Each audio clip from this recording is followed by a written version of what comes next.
Hello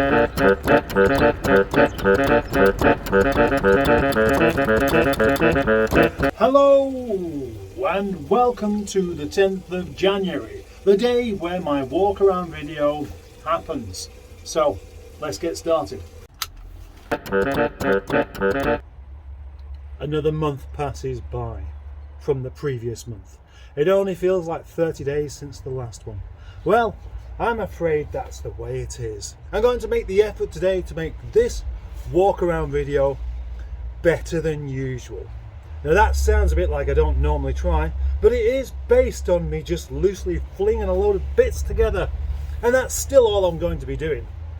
But you'll see why. The first car I want to talk about today is this Rover 25 CVT.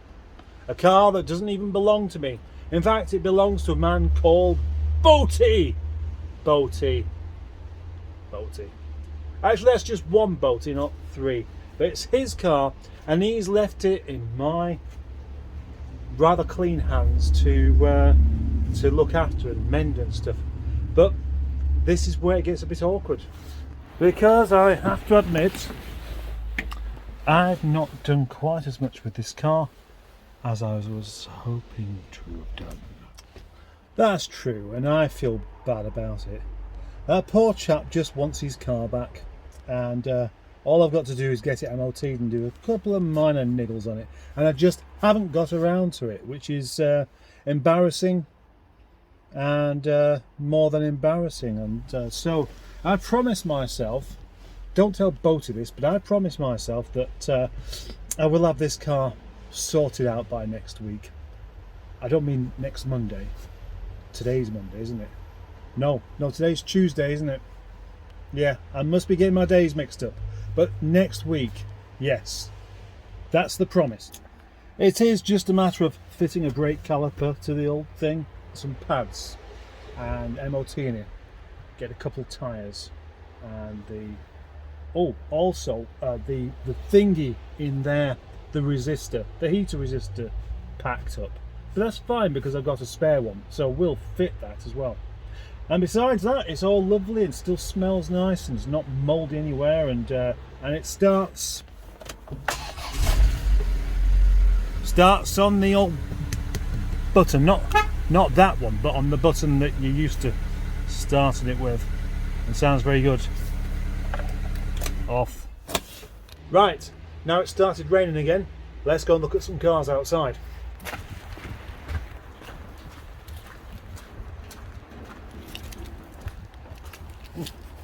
Open! Oh dear, that's a bit flat, isn't it? In front of me here is a Rover 45, a facelift Rover 45 with a boot. We like them with a boot. It does appear to have a rather duff battery. It also appears to have leather seats. In fact, not only does it appear to have leather seats, it does have leather seats.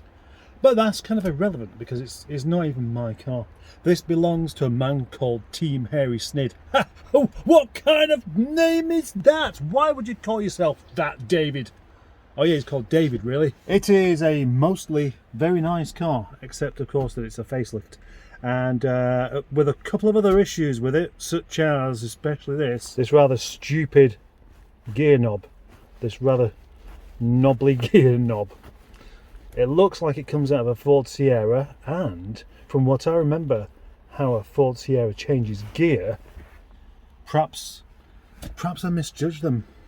I always thought they had this horrible wobbly notchy gearbox, and maybe it's just the knob, a knob that just doesn't, you know, work with that wobbling around like a big jelly, a jelly mold. Well, maybe it was a nod to their past. There's a good chance this car is going today, so goodbye. But there's a good chance it might not be going today because it's already getting on in the day and it is a Sunday. And now I'm back inside because I was getting wet. Now I made a video collecting this car, and I made a point of walking to collect it.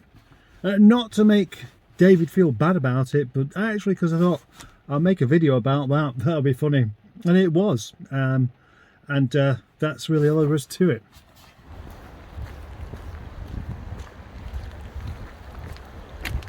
Oh, look who's still here. The Spectre ZT. And I've just opened it so I can get inside. Oh, inside because it is not only wet but very cold. But funnily enough, actually, the cold's managed to get in here as well, so it doesn't really make any difference. Now, this car needs an awful lot of putting back together, but it is going to happen.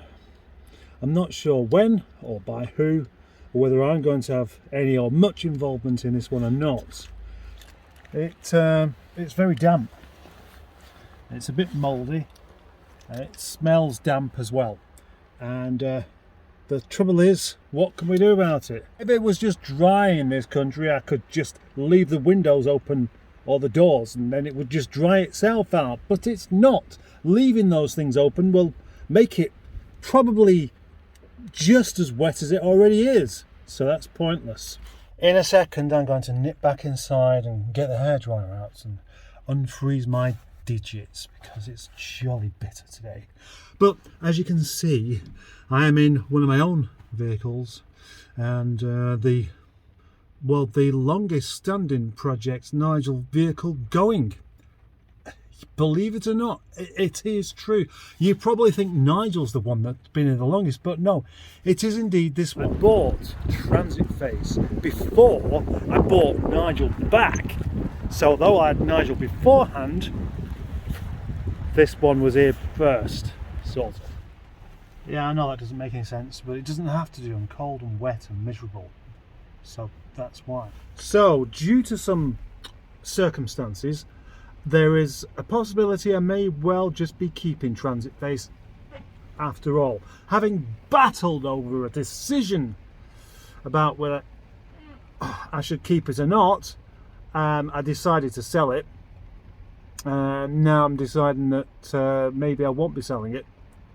But it's one of those things where I actually don't even know whether I will be keeping it or not. With this in mind, of course, it needs an MOT. So I started doing some of the preparation work for the MOT the other day. And one of those bits of preparation was try and make it more agreeable to the eye. So off went the graffiti on the front. Essentially, I've shaved its moustache off, but I've kept the mutton chops. I think it's mostly ready. I think it might pass. Just about. It's probably going to have a couple of advisories, but it should be okay. That's what I'm hoping for. The next one of these, maybe Transit Face, will be back on the road. As I said last time, the next one of these, maybe Transit Face won't be here. The future of this vehicle is always kind of a bit unknown. Alright.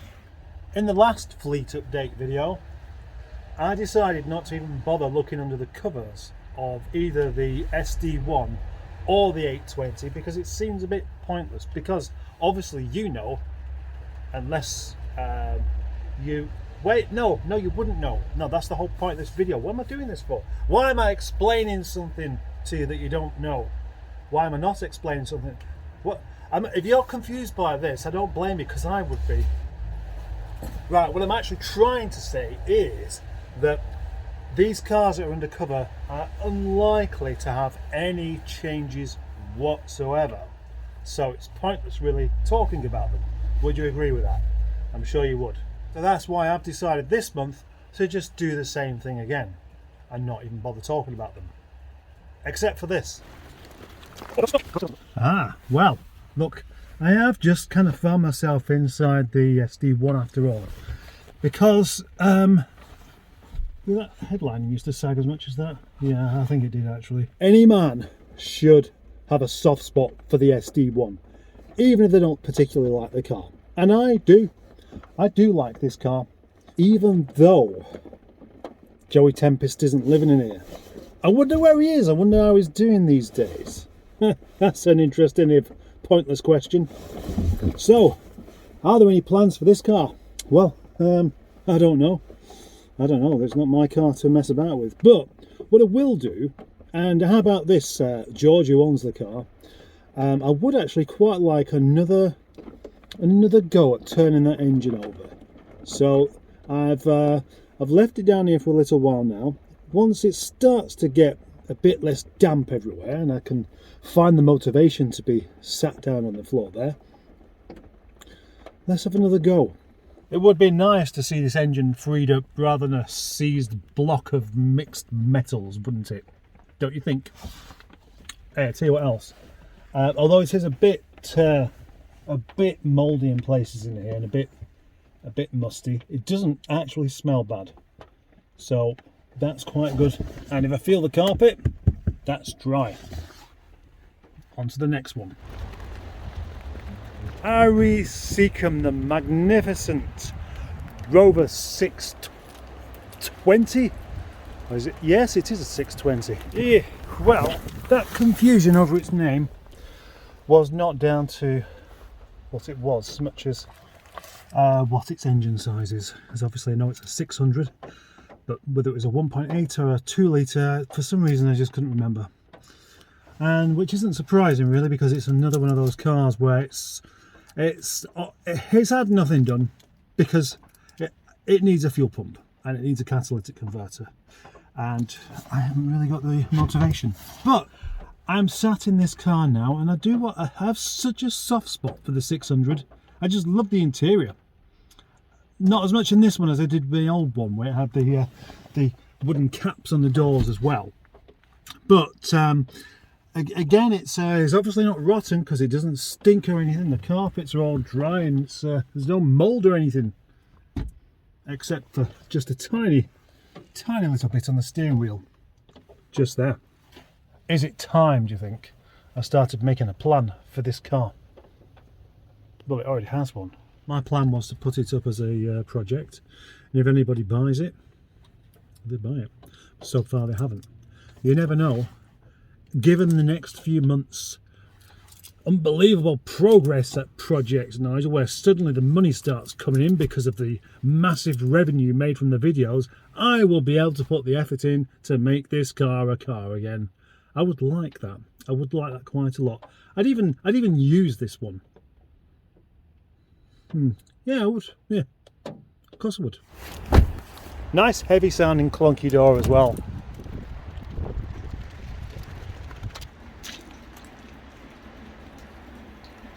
Yep, Amy is still here. Let's move on to this one. This Antie Selfie, or Lady Charlotte of Southport, is covered up, and it's covered up with somebody else's tarp and somebody else's bungee ropes. Would you like to know the reason for that? You probably already know. The reason is that this car has had a deposit taken on it, and it should be going next month, or at least it should be getting completely paid for next month. And I will say that the chap has got himself quite a bargain, really, come to think of it, because it's kind of getting to the point where I was in two minds whether to just take it apart, which would be not entirely against my philosophy here, but certainly it's not what I want to do, is it? I'm really much happier seeing a car like this being taken out of my hands and going off somewhere else where the new owner is more capable than I am of dealing with the problems. That's me banging on about the rather boring philosophy of Project Nigel. The original idea was Project Nigel looking after the underdog. That was my phrase, if you like, and I still think that by selling a car on as a project, that's exactly what's happened, because it's, with so many cars just being flung away these days, that's a win. That's a win as far as I'm concerned. And now I'm going to take my coat off because it is rather grubby looking. Although it doesn't, you know, it's stained. That's what happens with these high-vis jackets. They go all kind of off colour, don't they? But I'm going to take it off anyway because I'm going to sit somewhere quite clean. Welcome everybody to a new car to the yard, a Rover 75, and this is called Graham Tinkerbell Nuts Garden. Yay! See, I didn't think of a name for it straight away, so I asked people on my video if you could think of a name, and loads of people came back with a response. And Graham is a particularly nice name, I think, and Graham Garden was one of my favourite people with the name of Graham. But Hooked on Classic suggested Tinkerbell Nuts, so why not just combine the two? And that's what I have done. It is a V6, a 2-litre automatic V6 in the colour of blue steel. I'm currently removing stickers off of it because on this side, as you can see, it looks kind of standard except for a few. Well, actually there's a sticker there that I haven't taken off. But as we go around the other side, I took a couple of stickers off of there. That one's going to come off. There's one missing off of there, one off of there, one there, and that one's going to come off as well. And then, as we can see, we've got a bumper rub thing, reflector, more sticky bits there, and there, and there, and there, and there, and there, and there, and there, and there, and there as well, and there, and there. And then inside it is mostly still standard. Obviously didn't have that badge on when it was new, and it didn't have those either. But it is a Cowley model, look, with the proper wooden veneer dash and a lovely sandstone interior. And then look at the mileage, 55,369. That means this car has only done 360 miles since I sold it 3 years ago. That's actually a lot less. I do feel almost, I feel really bad for the chap I bought it back off of, because he's just not had the use of it. 3 years, 360 miles. And one of those involved a crash, and about 5 of those involved me driving it back here. It is significantly damaged at the front, as you probably already know because most people have seen the video I made of it. The video I made the other day has been very good for views. Anyway, unless when I take all this apart, there's some rather severe structural damage that you can't tell from the outside, it will all be going back together with some other bits, which is why there's a radiator there and a front bumper and a headlamp over there and a wing. I'm really pleased I've got this back here because it could have just ended up getting scrapped, and so this car will be getting fixed. Next one. It's nearly the closing chapter of Knackered Horse, because this car has been claimed, and when I say claimed I mean somebody wants it and they're prepared to do the work on it. Another success. If you remember, this car has given me the runaround somewhat with its funny engine. Well, it's not a funny engine, it's a perfectly good engine, but it started and then it's not starting again, so there's things on this that need dealing with. And it's not going to be my problem any longer because somebody else is going to be fixing it and keeping it, which is exactly what I want. So this may well be the last time you see the trophy blue Knackered Horse in the yard. Might also add actually that this car has been bought by a Project Nigel follower, somebody who's seen all of the videos, so they know exactly what they're getting, and that's even better. The next car to look at isn't really a car, no, because it's a Caravan, and here it is. Buccaneer. So it seems that the collaboration between myself and Mr. Boaty has become such a wanted one that this Caravan has been donated to a rather stupid cause. And when I say a stupid cause, not all of it is stupid. In actual fact, you could say, oh, That's rather ghostly. The door closed by itself. Must be the wind. That's not spooky enough. Anyway, amongst all of the things that boatie gets up to try and have people together to develop this big community, he's doing a fantastic job of it. But also, we're trying to do something amusing as well, which this caravan will definitely be helping with a great deal. There are plans to take it away. There are plans to go to car shows with it. There are plans to have this caravan famous as well as Nigel is. And there's a good possibility that that's going to be difficult because it's just a caravan. And if you look at it from the outside, it is just a caravan. Unless it's being towed by a car that looks as daft as that, nobody's going to notice it. So we are in the middle of plans, slow moving plans with this, because it's cold and he's not coming down here very much at the moment. And also we haven't even decided a name for it properly yet. Can you imagine that? It's been here for a couple of weeks, we haven't even got a name for it, and we haven't decided what to do with the exterior. So hopefully within the next update, all of that will be sorted and you'll see some progress here. But it would be fantastic to have this humble little caravan become as distinctive as this humble little car. This little car is called Nigel, and it's a Rover 42. It's very, very unlikely that you're watching this channel and not already be privy to that information, but you never know. You never know. Now, the big news with Nigel is, well, it's become my everyday car, which I wasn't expecting to do at all, because it was going to be put away for the winter whilst I used Gladys. Put away not because it's special. It was going to be put away to preserve its specialness.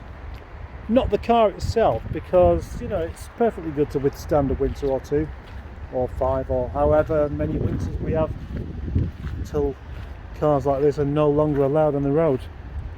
But that plan didn't work out.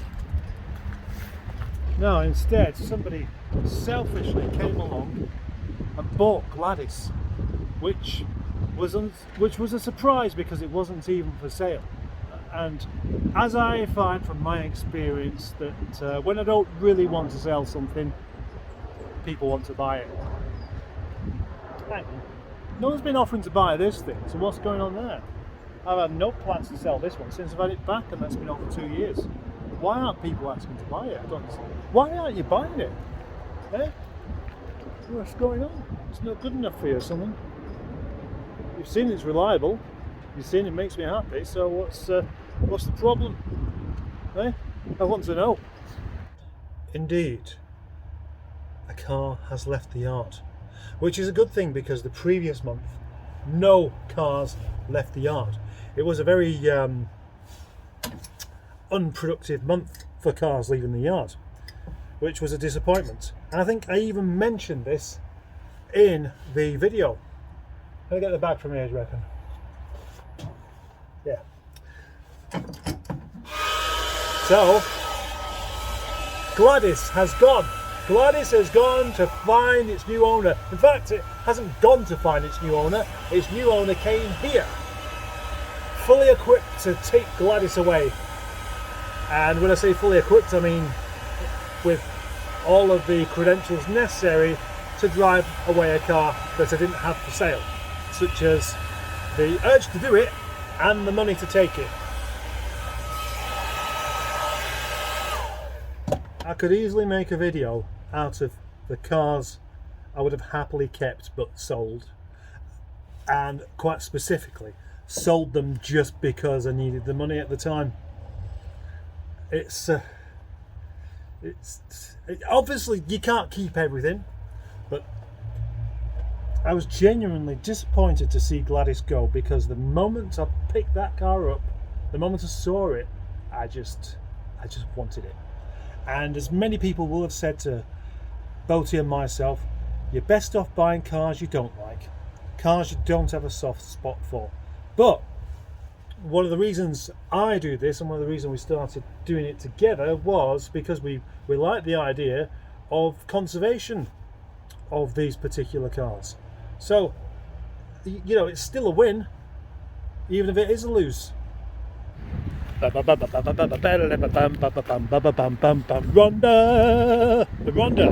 Ronda, yeah, the car called Ronda is there with its grey face and its straight wheels. This car has been sold to a man who doesn't have the urge to come and collect it. I'm sorry, that was just a kind of a joke. Not a funny joke, obviously, but just a joke. This car has indeed been bought by a man called Alan, who lives in a place called Brummyland, and at the moment he can't find anywhere to actually keep it down there, so it's sort of staying here. I'm not really in a rush, it doesn't really matter. It will probably need to be moved again before too long, so I can pull the other one out, the other Rhiannon, which most people will say is a bit more of a tasteful car, and I would sort of agree. But of course it's been sat here in the corner for over a month now, whilst I decide to get my finger pulled out and do something about its rather leaky inlet manifold. And when I say inlet manifold, what I actually mean is thermostat housing, because it's got a leaky thermostat housing and a radiator fan that doesn't want to come on. Even if you trick it to going on, it still doesn't go on, yet it works. It's a rather strange thing. That thing they normally do, you unplug the sensor so it just goes to this setting where it thinks, right, better switch on. It doesn't switch on. But if you wire it straight to a battery, it comes on, so it works. It is a bit of a pickle, but there we go, that's the story. It's gone nowhere. Hopefully by this time next month it will have done. And speaking of things that possibly will have gone somewhere by this time next month, this one, Frank. This car is called Frank, and this time next month it may well not be here. Because we have another little success story. There's a chap in Kent called Adam, who's a very fine young gentleman. He dresses like a fine young man, and he speaks like a fine young man, and he has the morals to back it all up, and he wants this car to survive.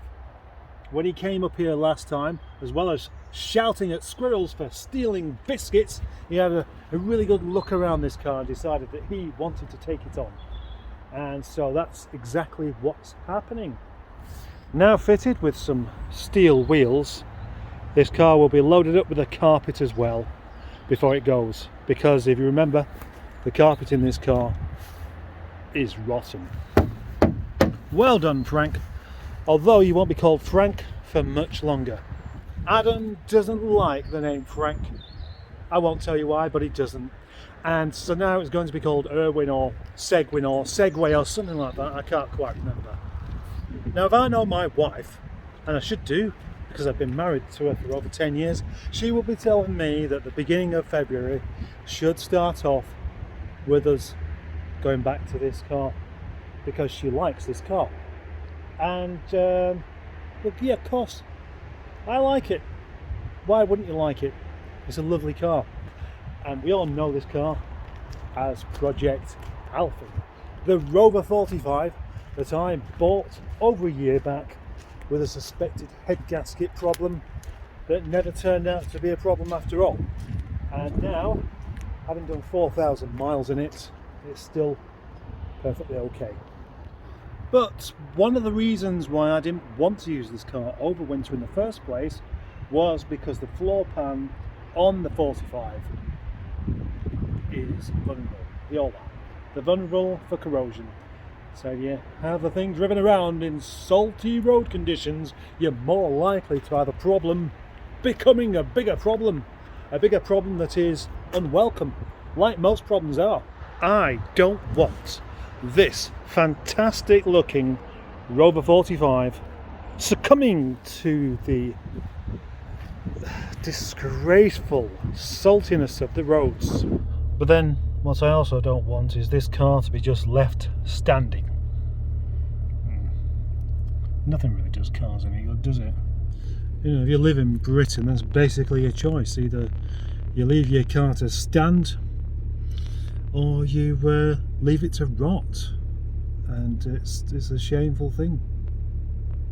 One day I'll have a massive heated garage and some dedicated stools for my cars to sit on, and then everything will be super duper. But that one day is a long way off. I've set off home and I can't remember whether I've done absolutely everything in the yard, so I'm going to presume I have. Everything I wanted to talk about anyway, except for possibly things within the yard, things within the channel, things blah de blah. Everything in the lockup of dreams is exactly the same as it was before, just slightly moved around. Oh, I did miss one thing actually. Yes, that is the installation of my vice on the bench. But you can't get that excited about that. Also, I don't think a month ago I was doing these live streams or channel membership, but I can't be sure they've been going that long. You see, time just disappears and I lose track of it and end up making videos like this.